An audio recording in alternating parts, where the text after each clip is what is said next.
All right, good afternoon, everyone. Thank you for joining our panel today. My name is Megan Callahan, and I'm the City Center Manager at Cosentino, San Francisco. I am joined today by three industry professionals, Mary Jo Bowling, Homes Editor of Lux Magazine, and Principal Designers Reagan Baker and George Brazil. Reagan, can you tell us a little bit more about yourself?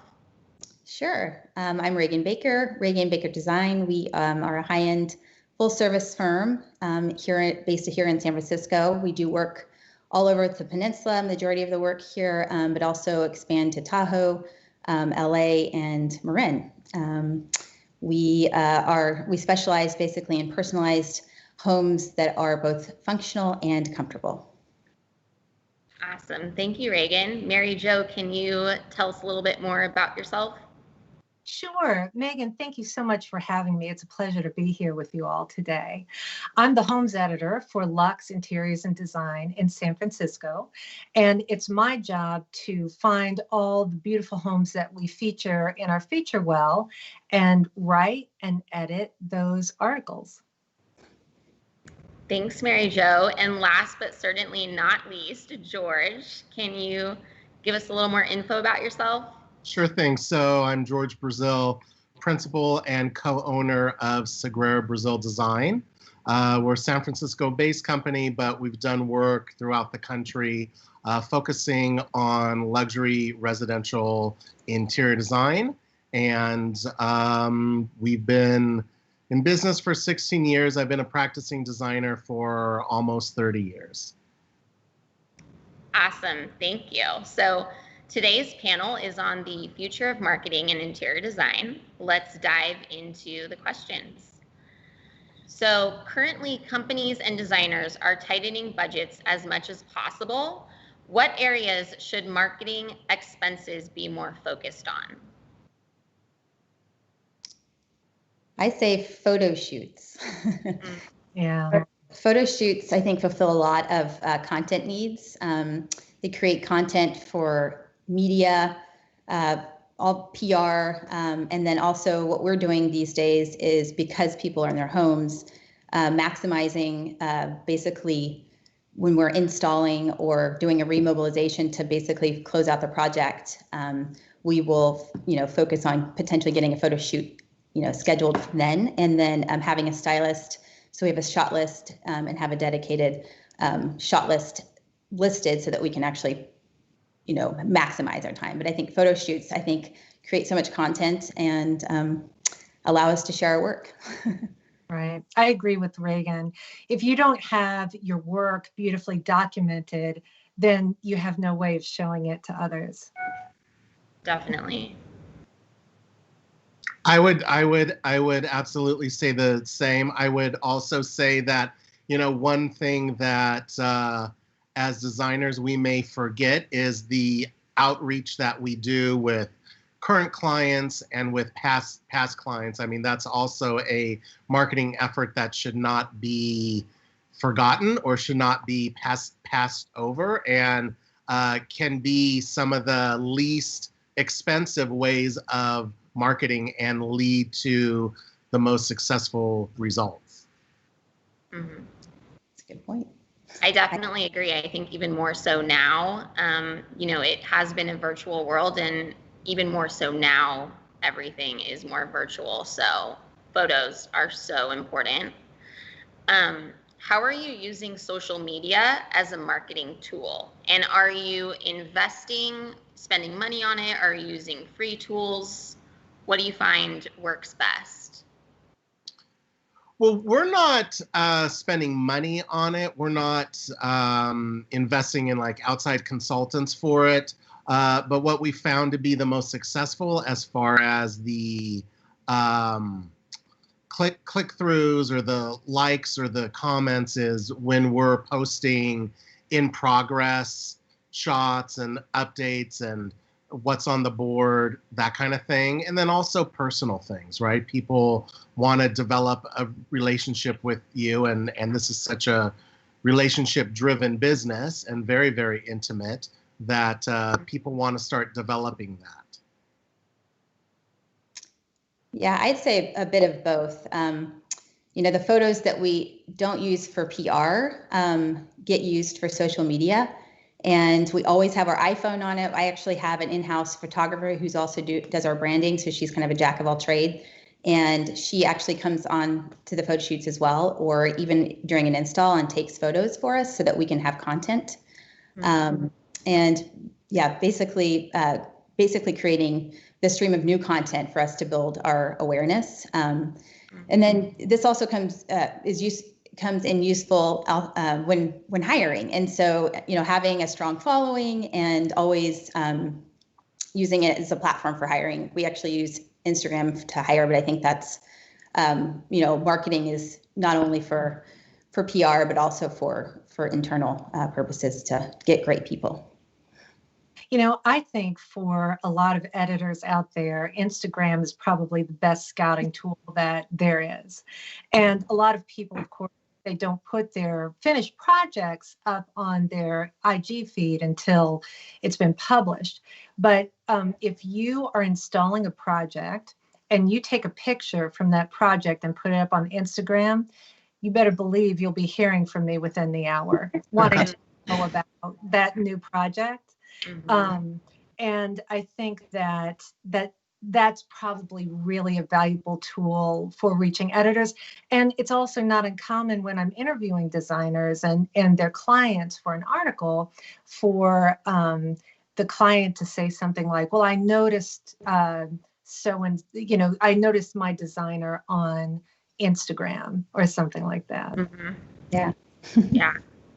Definitely. I think Instagram is a really powerful tool. I've found so many interior designers through Instagram, just through my Explore feed, or, designers that I love their work. I wouldn't have known of them if it wasn't for Instagram. So another question I was going to ask you is, which social media platform have you found is the best for you? And are you using a few, or do you find that Instagram is the main one that you're focusing on, or what would you say? Yeah, I think Instagram is the number one. The stories, the videos, the ability to really, save your content and then reshare I think it's just a powerful platform, and it allows you to engage your audience and different people all over on a much larger scale than some other venues.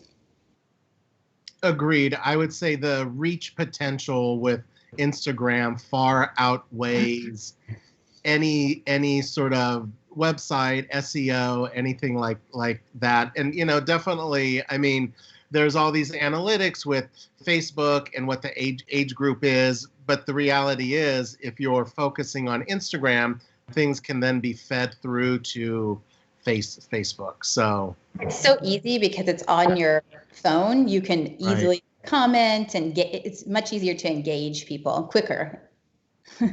Agreed. Have you found that you've gotten clients through your Instagram that way, just from coming across your page, that gotten people that, we actually had a vendor who actually posted we posted a picture of our project, and we tagged the vendor, and the vendor was super thrilled. And actually her friend, who was moving from New York to San Francisco, they were looking for an interior designer, and it was kind of fresh, I guess, but she was just like, you should check out Reagan's work. It seems to be very simpatico with your design aesthetic. And we got the job.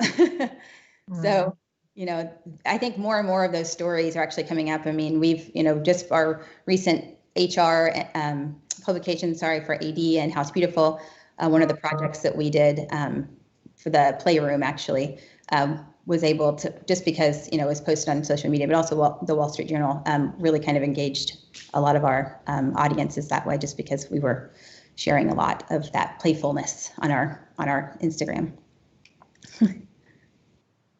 Definitely. What marketing tactics are designers focusing on currently?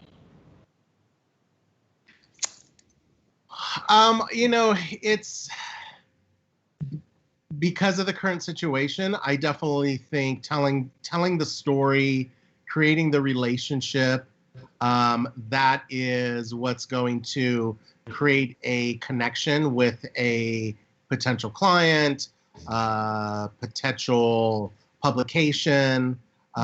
So it's twofold though, because people aren't going to spend a whole lot of time reading. So you only have a few words to pique somebody's interest. But, you know, the fact that there's Instagram stories, so you could show a process or you could tell your story visually.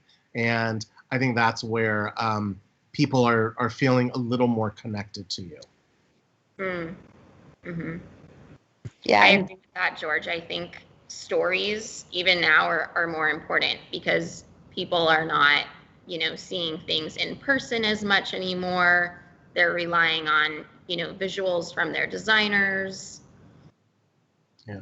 And I also think that, you know, email newsletters are sort of making a comeback because it's been our way to keep in touch with current clients, past clients, vendors, potential clients, and to let them know what's going on since we're not able to sort of see them face to face. Yeah. I actually would say too, photography, I know I said this earlier, but we always try to photograph a project, and that's kind of our tactic, is kind of always keeps us focused on, you know, making things better. But yeah, always photographing a project. And, you know, in this recent, you know, just because of the current events, you know, we've had a lot of material because of that. And so for our PR and social media, we've been able to go in our backlog of things that haven't been picked up and have had them recently been picked up because I think because we had content. So, you know, that's, I think, again, photography is like huge because everybody's needing it right now as well. Pictures from a project and someone really resonates with the living room photo, then it's, you know, I love how they designed this. I want this for my house. And you are gaining a client just from taking those professional photos. So. Yeah. Yeah. Yeah. So is the current focus to expand existing relationships or acquire new ones, or a combination of both? I think it's always both, but for us, you know, focus is always on expanding the relationships that we have. Again, I feel that it is a much stronger ROI if you're spending a little bit of time writing a note to a current client or a past client, telling them how much you appreciate them, you know, letting them know that you wish that you could clone them because you would love all of your clients to be like them. It jogs their memory. It keeps you at the front of their mind, right? I mean, we all want raving fans. We all want our clients to be screaming our names, right, to everybody that they know. And there's a lot of less sort of digging through the weeds to find those qualified clients. But you always want to be out there also nurturing the new clients too. So they may not reach out to you immediately, but as you go along, then they may sort of get back to you. You know, it's interesting. I was just interviewing a designer and we were talking about what he had done recently that was bringing in business. And he told me that he went back and he reached out to all of his old clients just to say hello and how are you doing. And he found that so many of them wanted to revisit things that in recent projects either cut or they left on the table or deferred, and they were wanting to go forward with that right now. And I thought that was such an interesting idea and such a good idea. I think people are really wanting to make their homes, I don't want to say hedonistic, but I think people are really looking at their homes as a place for personal enjoyment and personal joy. And I thought that was so smart of them to go back to the recent clients and just check in. They got a lot of business that way. And probably spent next to nothing doing it. Hey, a phone call. That's Right? it.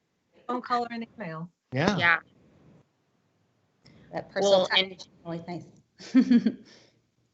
people are using their homes for, in different ways now, where, they might have kids at home doing school at home, partners, spouses also at home working. And so they need more closed off spaces, whereas maybe, they wanted a more open floor plan before. So I think that is a really good point of just reaching out to clients saying, hey, can I help you redesign a room that we did a couple years ago, where they're using the space in a completely different way now.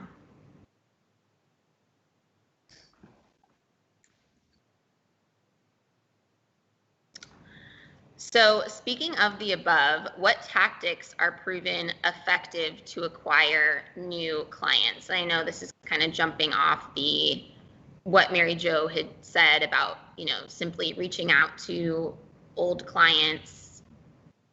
Do you have anything else to add? I would say, don't forget to engage your current clients and, start the conversation early that you build your business by referral, and let them know that, and continue to let them know that in a way that's not pushy, but because you're offering such amazing service and you're exceeding their expectations with the final project, that they're going to want nothing else but to see you succeed and to help you add more clients to your roster. So, definitely looking back at past and current clients are, it's a very low cost thing, and we found it to be very successful. Yeah. Nothing better than actually, like you said, keeping our clients engaged, and also, making sure they know that we're still here. Right. to help them out if they need, being in a service industry, we always want to help everybody out. We also, I think a lot of it is, speaking of the engagement, I think a lot of, if your work is actually out in the press or actually out on Instagram, I think because we're all home and we can't see each other, we are seeing a lot of our clients actually engage with us on Instagram. And so it's always fun. And I think that's just another way of being able to engage with your clients if you are able to do so. But yeah, it's fun to see a client's reaction or, oh, maybe we should do this in our second house or whatever, just to understand, engagement in general. I think, George, you said it really well. I think we're missing that, and I think it's hard to. So having a touch point with them via email or even Instagram is, it's great. Yeah. Definitely. So how can you effectively pitch your stories to the media? Well, I have something. I will tell you, I actually could spend the rest of our time talking about that, but I'm just going to say a very, very few things. A lot of people have really, really wonderful PR people, and we have many wonderful PR people in the Bay Area and in California. And I always appreciate when those people reach out to me. It makes my job easy, and it makes it easy for the designers. However, I will say, in addition to that, an email will do. And what I like to see in a pitch, be it from a press agent or from an individual interior designer or architect, is a simple summary of the work, and some low-res images that show me what's there. You would be surprised how many times I get an email that says something like this. Dear Mary Jo, I just finished a house in Atherton. It is amazing. Would you like to see it? Well, with and if anybody out there watching has sent me such an email, I apologize. I love it. Okay. But the most helpful thing is a synopsis and images that show me what's there, because you can't say yes or no to something that you can't see. So those are some of my least favorite emails, the ones that say, "Are you interested?" I'm absolutely interested. Please send me images. That's what I always say. I think that it's really helpful to know the publication that you're reaching out to. I very recently got a project, not in this market, it was in another market, that was an absolutely lovely house. It was really well done. It had an element to it that we don't often publish in Lux. It was kind of like it was a little more, I want to say French country than we usually do. It was very well done, beautifully done. But it's not really anything that we carry. We don't carry a lot of homes like that. And the designer was very disappointed that it wasn't accepted. And I think the problem there is she took very good work and she pitched it to a magazine where it wasn't really a good fit. Know the magazine or the online site or what have you that you're targeting. Mm-hmm. And know what kinds of things they do. And when you do that, you can give them what they're looking for. And that's always appreciated. I think, though, that the easiest thing, well, it's so easy for me to say, but the thing that will really, really get you published is just doing good work.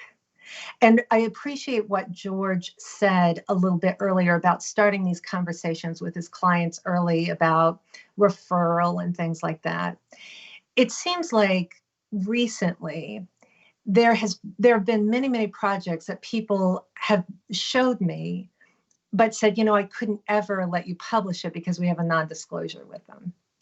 And, like Reagan said, or I'm sorry, like you said, Megan, if it's like, if a tree falls in the forest and you're not there, did it happen? We don't know, so it's right. Having that kind of trust with your client that will allow you to show your work to the media, I think is really important.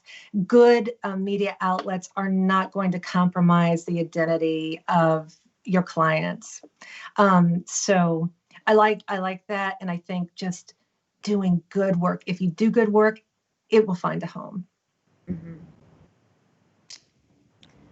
Mary Jo, is this story of importance? I mean, knowing these days it's really hard to actually be in a magazine. Is the story also a relevant? Yeah. I feel like it is, but I would love your take. I mean, Reagan, look, if you've ever read a word I've written, I'm all about the story, right? Now, exactly. I'll tell you what the story does.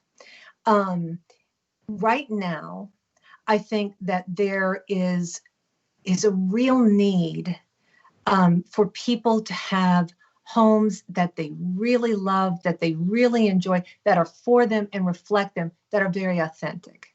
Mm-hmm. And I think people want that. And I think people reading that in a magazine respond to it, right? It's what they're looking for. It's what they want. There are many wonderful projects, stunning work here in the Bay Area. I am so lucky to be doing what I'm doing right here, right now. And when you look at many of these projects, it's like comparing apples to apples. Sometimes if there's a really fabulous story, it kind of helps one apple stand out from the pack. And when I am, presenting these stories at Lux, like at most magazines, these decisions are made by a group of people. And so when I'm, talking about these stories to the group, I tell the story, and sometimes I can even feel my team getting mesmerized by it, right? So look, it certainly doesn't hurt, and it might very well help, but if it's not a beautiful project, it won't carry the day. Looking at this house right here, this is a perfect example. That's Anne Longart.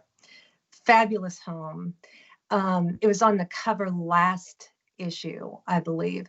And these people had a really, really compelling story. And that house is amazing too. That's Eche Martinez on the current cover.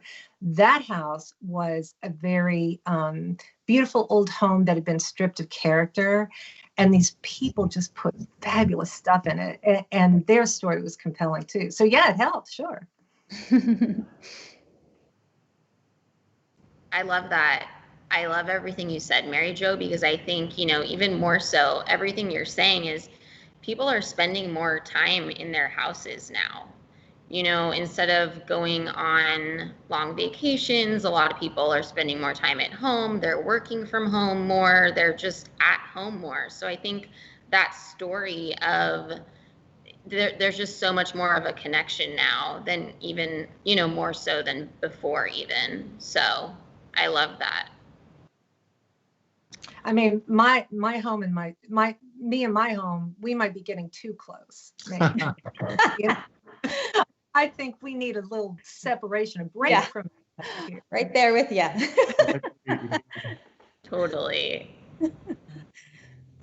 So what should someone not do when pitching projects to the media? And I love, Mary Jo, what you had said kind of about just knowing your audience. So knowing who you're pitching it to, if your project, correlates with their aesthetic.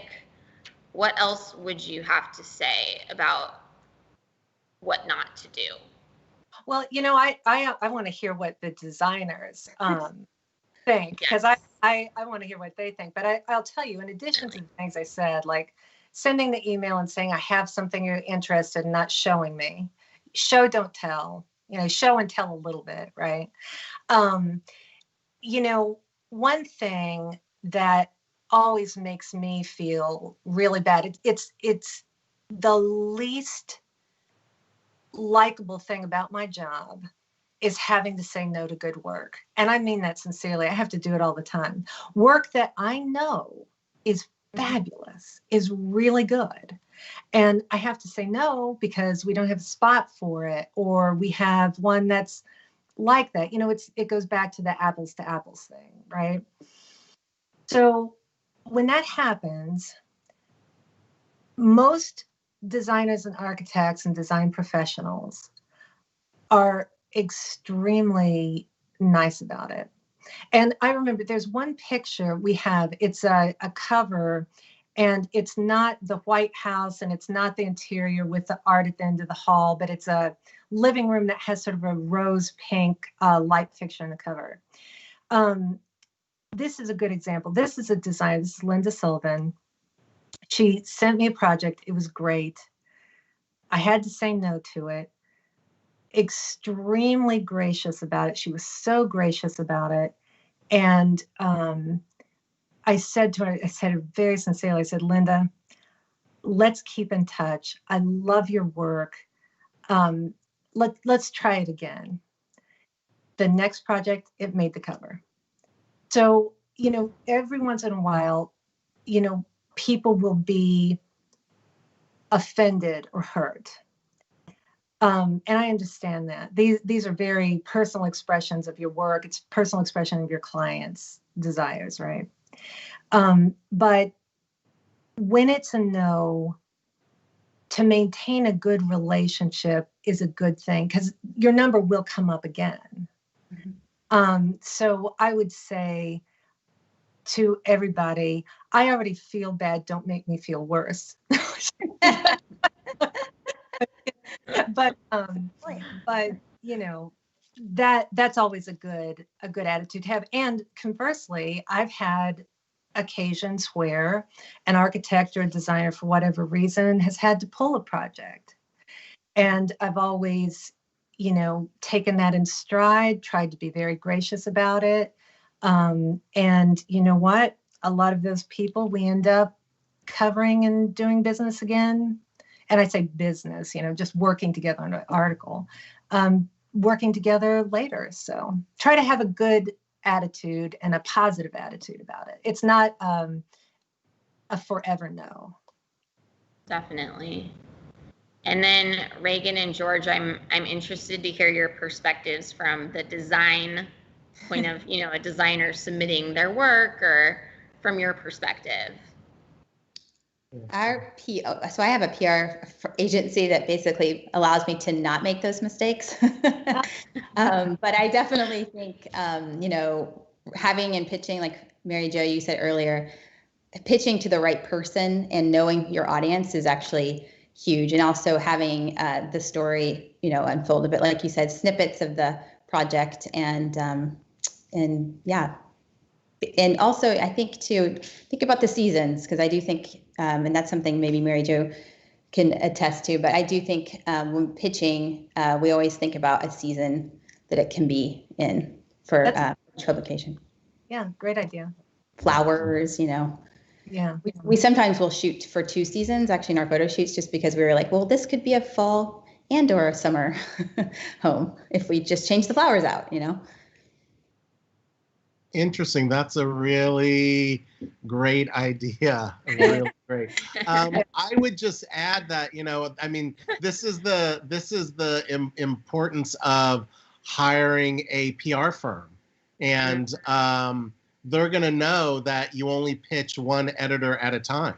Yeah. And they're going to know that you wait for either the yay or nay before you go on to the next person. The last thing you want to do is send it to 2 or 3 people and get 2 or 3 yeses, and then you have to go back to somebody and tell them, oh, by the way, I had already pitched it to this person and they said yes. That's sort of the easiest way to get on the persona non grata list with any editor. I would say that. I would say make sure that you are, obviously you need content to share on Instagram and Facebook and wherever else you're sharing content, but you also don't want to share too much. And I don't know anymore, and maybe Mary Jo can comment on this. It used to be that if you put a project on your website, don't expect it to get published, because basically it's already been published. Yeah, people don't like it. Now, I can't speak for every magazine, but it isn't a beloved practice. It's not always a definite. We ask people to take it down if we accept it. But you bring up a really good point, George, and that is, be very judicious about what you share. You want to sort of keep it under wraps and save it for the media. And one thing that really does stand out, and we've talked a lot about Instagram, but this is absolutely true. In these meetings that a lot of us editors have, everybody has a computer in front of them. And the people in the meeting will go look at your website and they'll go look at your Instagram. They'll usually go to Instagram first. And so if you have the project up there, they'll see it. And it's also very common in a meeting. I like to present the work of designers that we all know and love, that we've published many times. And I also like to bring work from new people. And it's very common for people to go to someone's Instagram in a meeting and say, oh, wow, look, they're doing interesting things. So that Instagram, that website is really, really important in these meetings. It's really being looked at. So I would say, present yourself as you want to be known, right? Well, and it all just goes back to like that's just part of your brand, right? So it all needs to be representative of who you are as a brand. And there is definitely something to be said that, yeah, you can tease with images on Instagram, but also think of the bragging rights that you'll have if you have a project then published, that now you get to post that on Instagram And that just sort of raises everything up to the next level.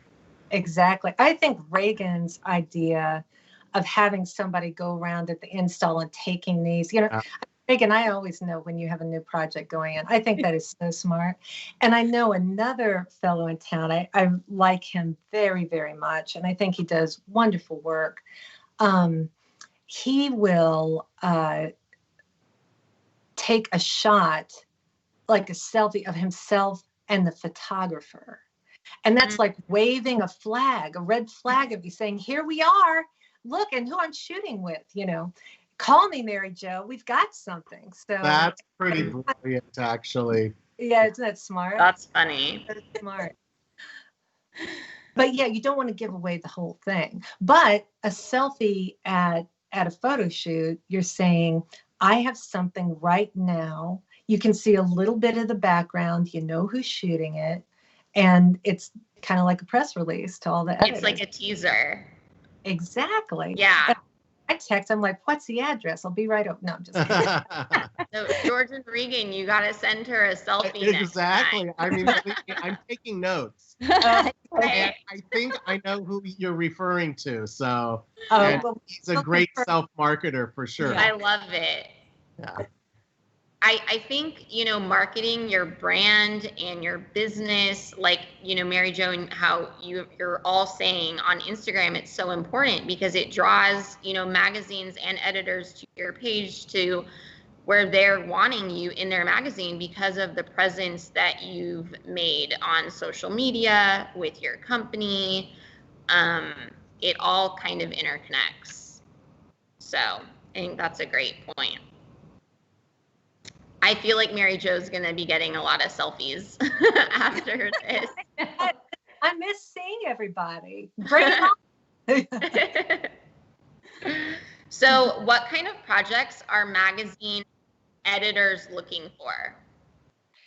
Well, I talked a little bit about, and I can only talk for Lux, so I want to hear from the designers what other magazine editors are looking for. But, I really feel like there's been a shift in our consciousness.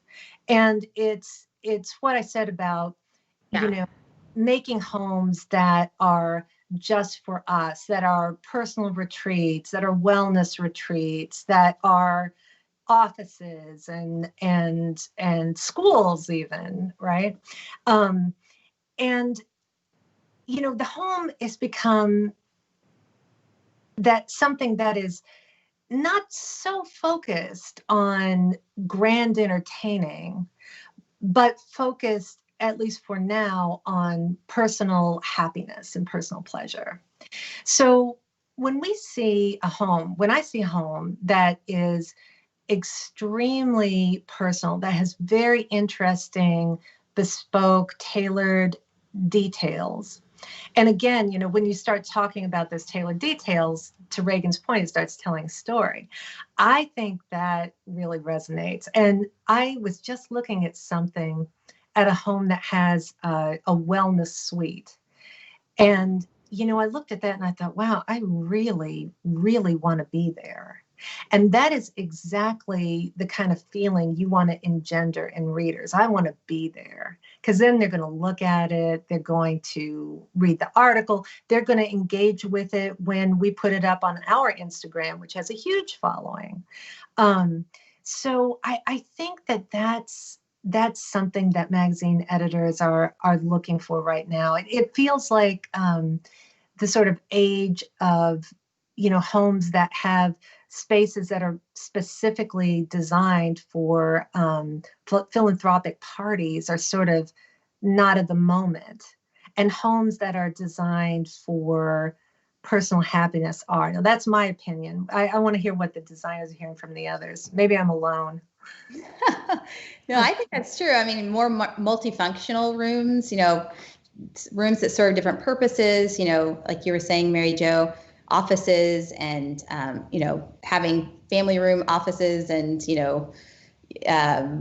what am I trying to say? Guest rooms, all in the same room, having that personal factor. But yeah, I definitely think, going back to your comment too, is about, bringing photo shoot or bringing an actual photographer on site to create these detailed moments, which help tell a story. And yeah, I think that's probably where I think, anything that can help tell a story that's kind of how we approach design in general, is just like, how do we personalize this home? How do we, make this space feel very personal? And so I think detailing and documenting those details will help tell a story. But also, I do think multifunctional spaces and playrooms, all of that, because that's what we're having to to deal with right now. Right. Yeah, and I would say, adding on to that, also within those multifunctional rooms, and we're living in more open plan homes, is how do we create privacy? How do we create the individual privacy in that? We're not tearing the home down. So what is it that we need to do to create privacy so that in one corner the kids are on a Zoom call for school, and another corner you're on a Zoom call for work, and your significant other is on the Peloton in the other corner, and we're all living peacefully, and we all also have our own private spaces. So, yeah. Mm-hmm. Definitely. Oh, and I would add just one more thing.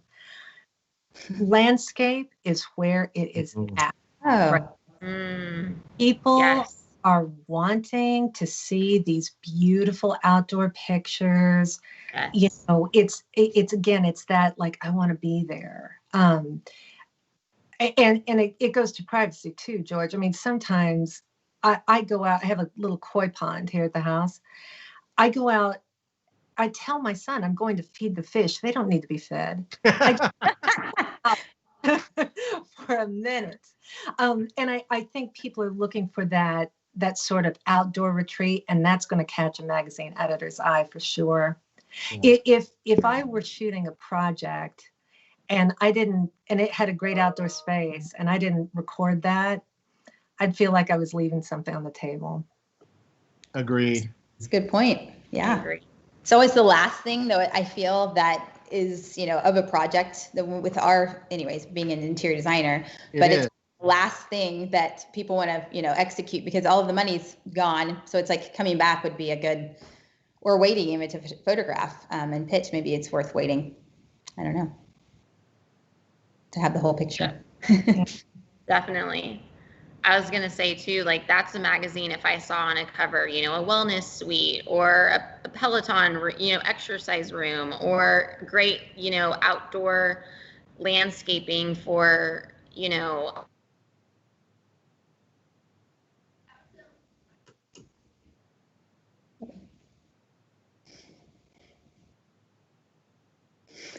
Did we lose Megan? I think we did. Yeah.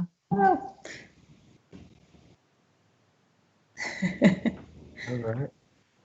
I think we lost Megan. Having dinner outside. Yeah. I think that is definitely, that follows right in the time. I think my connection just went a little. Yeah. You're back. You're back. Okay, I'm back.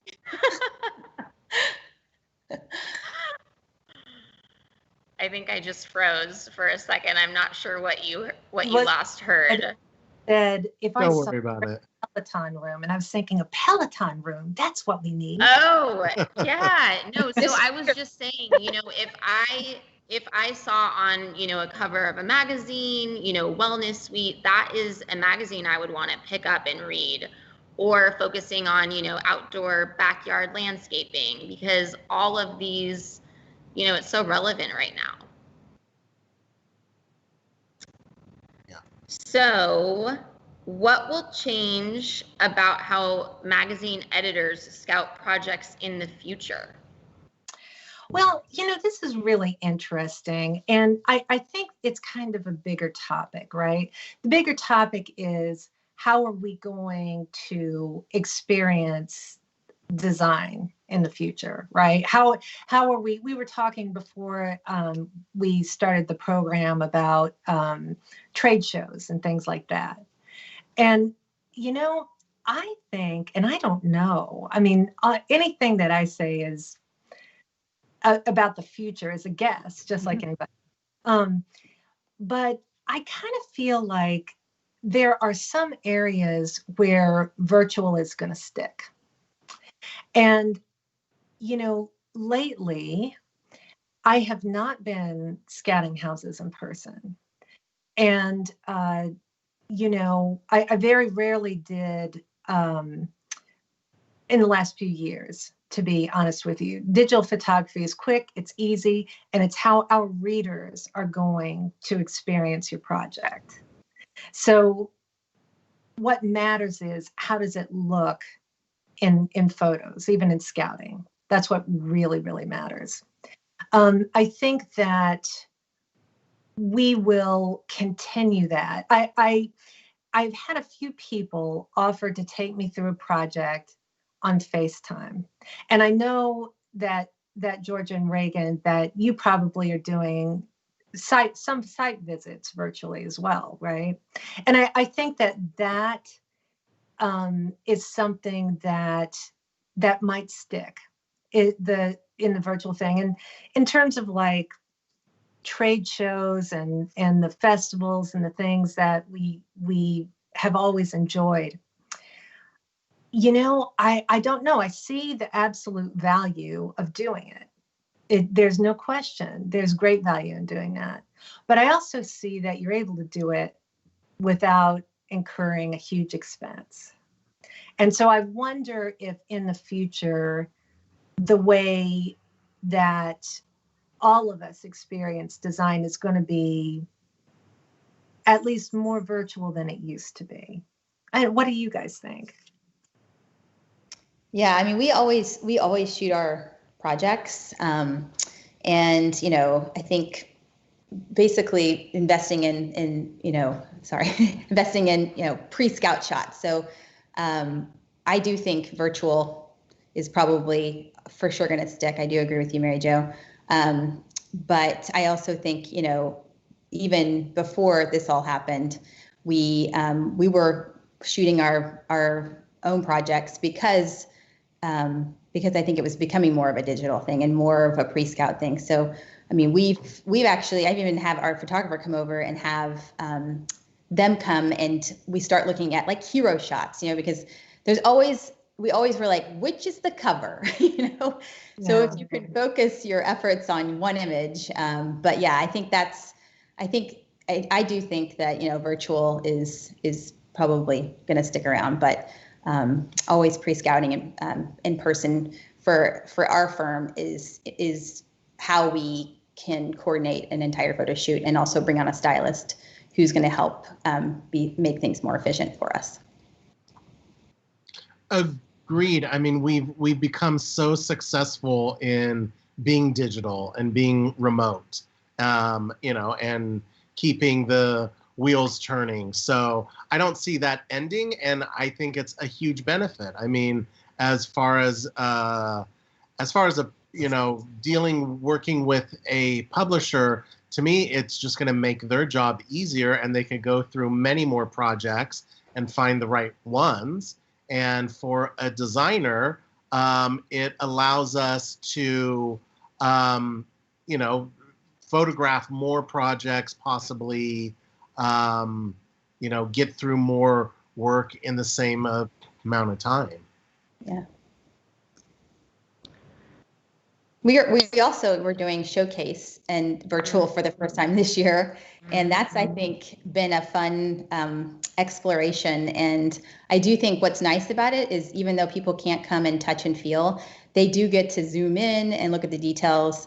And then also have like a very specific, vendor target. So people can, how they actually tagged photos and videos in one of the tours. And I do think that, having the virtual tour has been and will be probably a thing that sticks, because you can continue to share your work all through however long they decide to do it. So it's like a gift that keeps on giving. Reagan, I've been so curious about this. First of all, congratulations on an absolutely thank you. stunning room in the San Francisco Decorator Showcase House. I loved it. I loved, they showed the backsplash tile just there and the rain showed. That's such a beautiful shot. I really love it. I'm curious, has that been really successful? Have you had a lot of visitors, a lot of people come? Actually, it's, yeah, go ahead. Well, virtually, have you had a lot of people? Virtually, yeah. So out of the first week, we had 6,000 viewers, and our Instagram has kind of gone crazy. It's like we've literally over the past week have gained another 3,000 followers. So it's definitely helping, and I think a lot of it is, we are really, we like to basically bring a lot of artisans and small shops so that they can start to become known, and artisan and artists. And I think that's one of the things is a lot of these like small shops are able to be engaged and be a part of this social experience, I guess, or experiment. And I think, it's just, again, that like whole viral of reposting and reposting. It allows that constant, visual of being present and people knowing who you are. But yeah, I honestly, we did an interview with, designers. It's been actually, I feel like you get to know us a little bit more too. So I've been excited, and yeah, of course it's very sad that we can't go see it, but I've been very happy with the outcome. Oh, great. Well, there you go. See? That's great.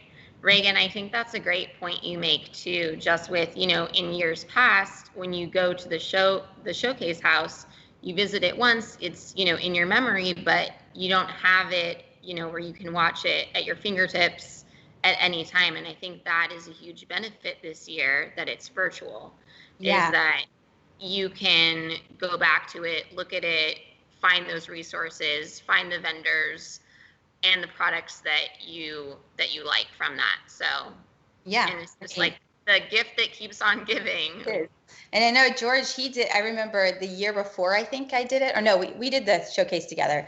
Right. I always go back to that one image of your place, but I'm like, it would be so nice to have it actually like, saved somewhere so I can easily refer back to it. But yeah, I don't know. I mean, this is something that I've always thought virtual of something, even like Cherish is actually engaged now, and we're able to sell a lot of our products online. And so I've always thought that this was a great idea. So it's, the fact that this has happened, I think it's a forcing function, but I actually think it's a great thing. And I think they're going to do it, continue to do it. It's it's more work, but video. It's a huge win, because when we've done showcases in the past, our whole thought process is, this is part of our marketing budget. So we better be there every waking moment that it's opened so that we can be meeting these, potential clients. Yeah. Right. And so not only was there the financial outlay and the time to design the room and put it together, but there was also the 6 weeks that showcase was open and you're there every day. Yeah. And so to be able to sort of do it once and put it on repeat is such a huge plus. Yeah, so absolutely. Efficient. Yeah. So I know we only have a few minutes left, but I'm super interested to hear your thoughts on this. So with trade shows being canceled, I'm curious how you're discovering new products. And I know, with showing clients products, I know a lot of it, you have to touch and feel.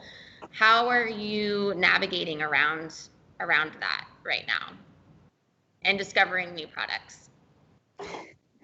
Well, we're not meeting with any outside sales reps in the office at this time. People have sent us virtual tours so we could see things, and then we'll order memos or samples. Several of our sales reps have invited us to the design center so we could have sort of a one-on-one meeting with them there.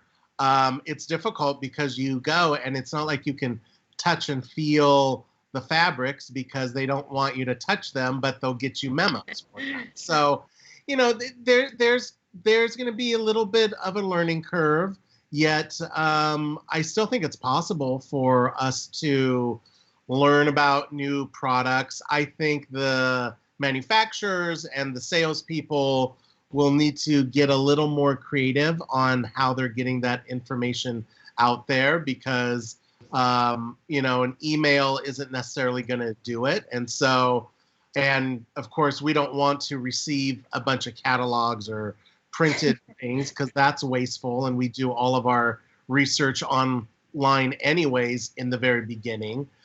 Mm-hmm. Yet I know there's a solution out there to sort of satisfy both.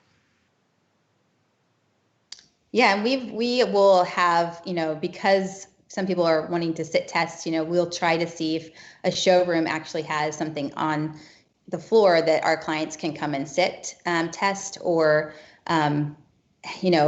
basically if they don't, can we borrow the chair? Can you ship it to us? Those are types of things that we've been able to kind of help engage our clients with, just in terms of them having that look and feel.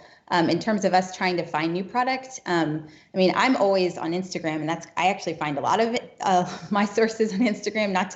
It's an Instagram moment right now, but it is really, it's really very useful. And the targeted ads probably are definitely definitely working. But yeah, I've gone to the 80 show, and I think if you've been following a lot of your new vendors, or the new vendors at these 80 shows, then if you're following them on Instagram, you can actually start to see new products. And then they also, they're friends with a lot of vendors, and so or a lot of people who you probably have you resonate similarly with in terms of style. And so just kind of even going on Instagram and finding out who they know or who they work with quite a bit is actually another way to discover new products.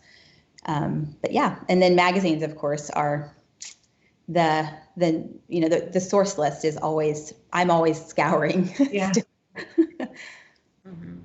Thank you for reading, Reagan. Thank you. And then I think we have time for one more question. What adjustments have you made with your marketing this year? Well, for us, we actually we recently hired a business coach, and part of what we're doing is we're actually looking at our marketing plan, and we're re-evaluating it and making changes to it and refining it, and definitely spending probably more in the near future on photography than we have in the past, and definitely engaging a stylist. I think that's a huge thing, and Reagan knows this from experience, but to have somebody style your photography for the publication that you want it to go in is huge. Because as designers, we're not styling for, we're not editorial. We're styling for living. So yes. To be able to hire somebody as opposed to spend the time to learn how to do it, which makes no sense whatsoever. So, yeah. Yeah, editorial styling and, normal life styling is very, very, very different. I would agree with that. Yeah. I think for Lux, something new we're doing now that we, I've been told we were always going to do it, but we've really rushed ahead, is we have design TV on our social channels now. And all of the Homes editors and my boss, editor-in-chief, Pam Giacarino, can be seen interviewing designers and leading home tours. And it's been wildly, wildly popular. That's great. Awesome. I know for me, we've done basically strengthened relationships has been our, that's kind of, to George, your point earlier, I do think that's probably, going with our vendors, finding, new vendors, but also engaging with them and our artisans, but also our current relationships with, Mary Jo and all of, our clients, all of that is just right now, we all, I think, need it, but also it's a great time to strengthen our relationships with everybody. Yeah. That's so true. Well, thank you all. I think we have to wrap up now, although I think we could keep talking on this topic for much longer, but Thank you all so much for joining today. And I just want to give you the opportunity, if you have any final remarks, want to share your social media pages with everyone so they can follow you, feel free to add that. Sure. So we are at Sagrera Brazil Design, and that's on Facebook and Instagram. There, you see it there. And at Reagan Baker Design is our handle. So you can see we're at Luxe Magazine, and I also just want to say how impressed I am by the way the design community has stepped up and responded and adapted to the times. It's really admirable. Agreed. I agree completely. Thank you, everyone, for joining today. Thank you, George, Mary Jo, and Regan. You're welcome. Thank you. Thanks. Appreciate it. Thank you so much, Megan. Thank you. Bye, everyone. Bye-bye.